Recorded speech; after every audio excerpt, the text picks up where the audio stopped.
Hey there, and welcome on back. As always, I'm Carl with Target's Attitude. You have some abfest knives and all things sharp. So I'm back, grabbing pens and paper. Class is about to begin. Today, we're taking a look at a new knife company. Well, new to me anyway, and one of their new offerings for 2023. It is SRM 9203.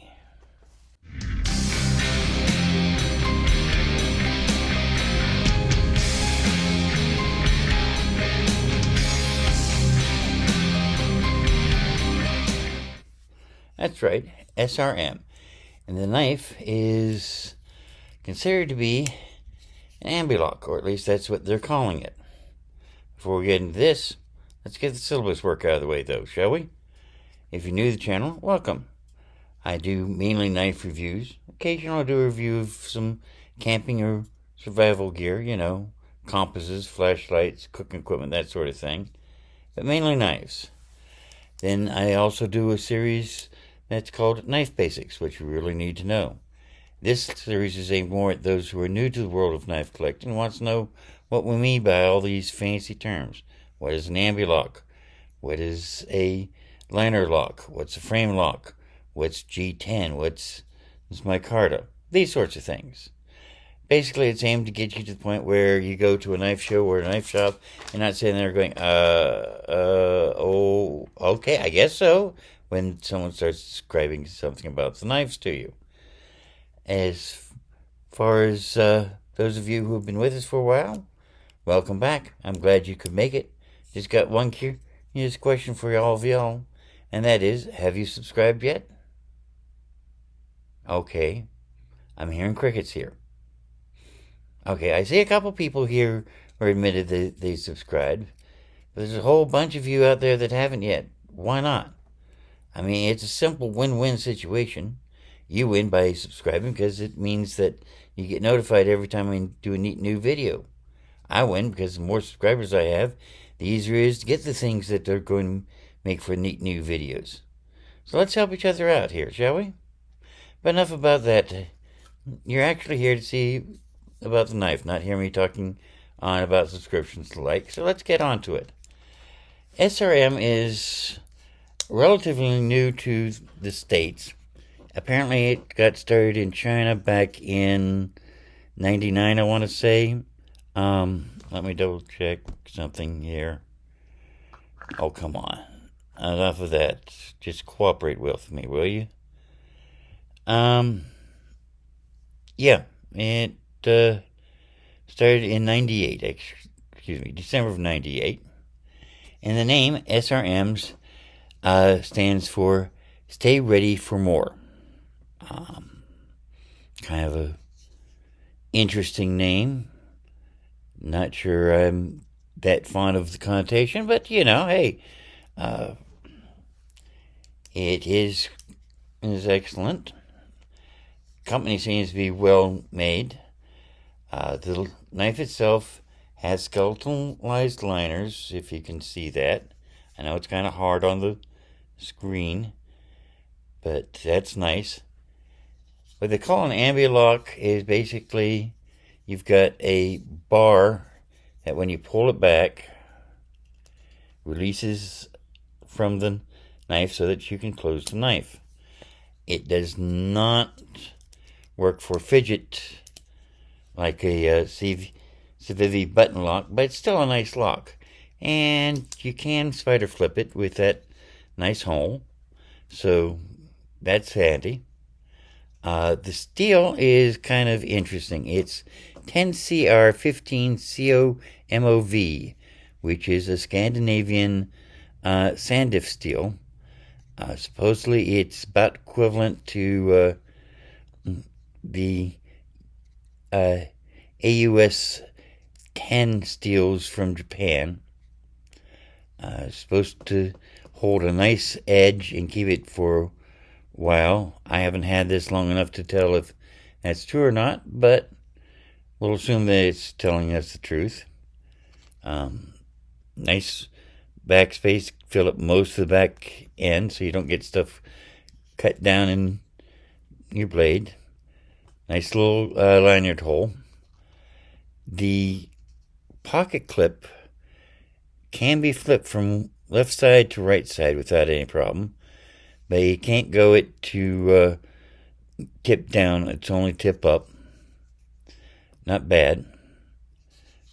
Micarta scales, nicely textured, so you're not going to lose grip on it if your hand gets sweaty or wet or anything.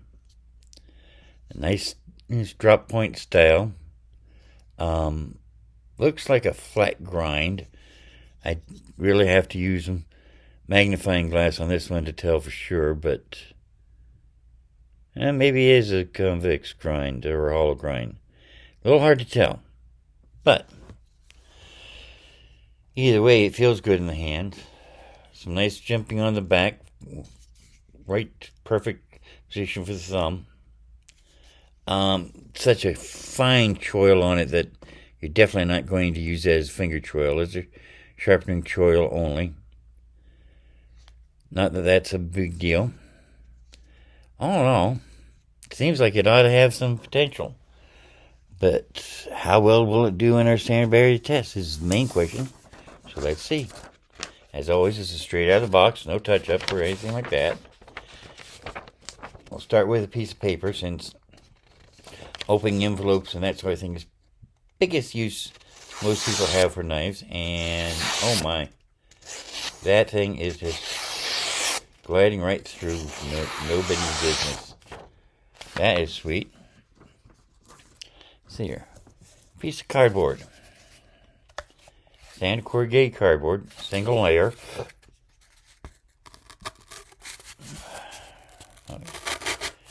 Punches through fairly reasonably, cuts nicely,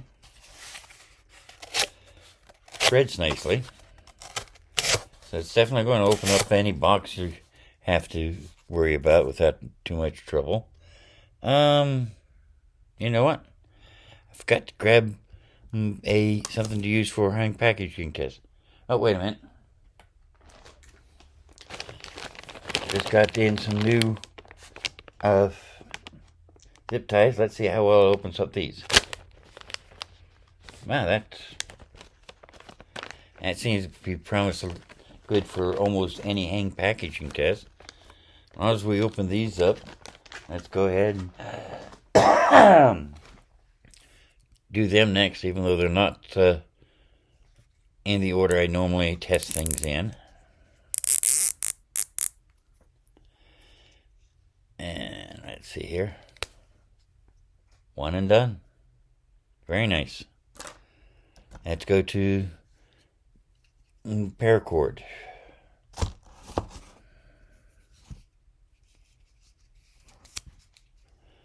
Again, very smooth, very sleek when I'm using a big loop. Let's see about a small loop that I can just get a tip through. 1, 2, 3. Not as well as some knives, but still very smooth, very sharp, and very easy. So we've done hang packaging, cardboard, paper. Yeah. Let's get heavy cowhide here out next. If I can keep a hold of it. And let's see here. Wow. Very, very nice. I'm impressed with this steel. Admittedly, I don't have any idea yet how well it will hold on to this edge, but it's got a very, very sweet edge for right out of the box. I'm liking that a lot.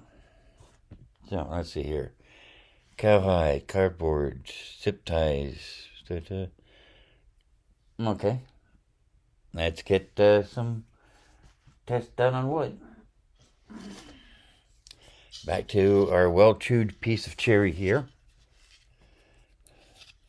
Start from here, far enough down that we're not going to confuse it with that. And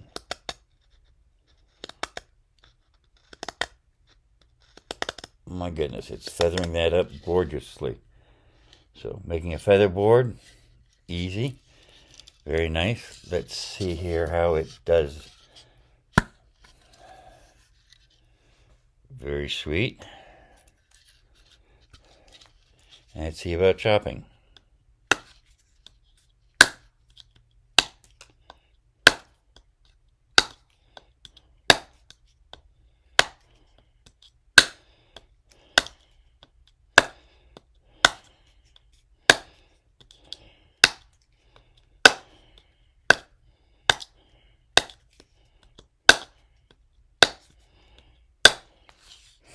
If my aim was better, I'd probably go through it quicker.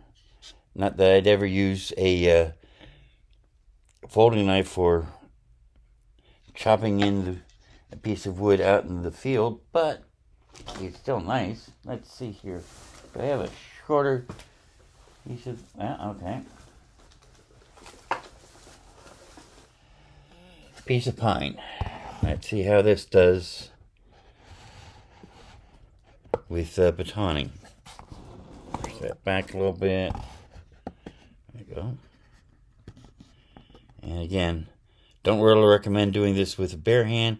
Definitely don't recommend doing this with a folding knife, because that pivot point is a weakness that's going to let go sooner or later.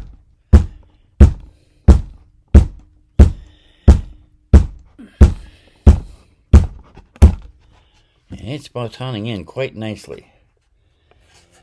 If I wasn't hurting my hand on that false edge there every time I hit it to try to baton, I'd probably have gone a lot further.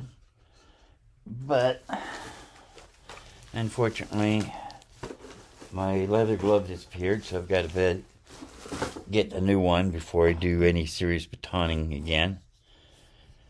So let's see here. Wood, baton. Let's see here. Do I have any? I don't have any wire I can test with right now. I've got to get some more. But in the meantime,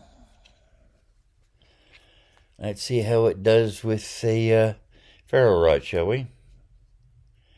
It's got really nicely rounded edges, so I don't think it's going to do too well.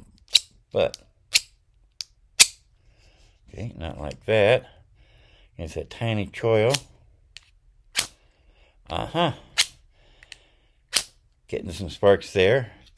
How about against that thumb hole? No. Thumb hole's too rounded as well. But it will strike against the choil, and if you wanted to do against the edge, which I'm not going to because I don't want to tear up the edge too badly, it would probably work there too. So, and so far, other than some shiny spots, I don't see any damage to the knife at all. Let's see here. Wipe it off there a bit. No, that's doing well. So, let's go back to that scrap piece of paper here and see if it's taken any damage that I can't see. Let's see here. Nope. Glad and true like butter. Very sweet. So there you have it. The SRM 9203. I could wish they had given it a name instead of a number, because it's just easier for me to remember, but hey, it appears to be, from what I'm reading, it appears to be a sister company to Roik, and Roik always numbers their knives also, so that's not too unsurprising. I could wish the Ambi Lock would allow it to be flipped like a Civivi button lock, but you know what? It's still such a sweet knife. I'm not used to doing spider flips, but it works on this particular one. So definitely a consideration for your everyday carry concerns, especially at this price point. I mean, recommended is $69.95. Minimum advertised price is $59.95. So, yeah, not a bad deal at all. But in the meantime, I got things got to do, so I wish you luck. I hope you enjoyed. I hope you learned a little bit. And as always, remember, it may be ability decides what you will do. What you can do. It may be motivation that decides what you will do. But it's attitude that decides how well you're going to do it. So if you're going to do anything, do it with attitude. See you now. Bye.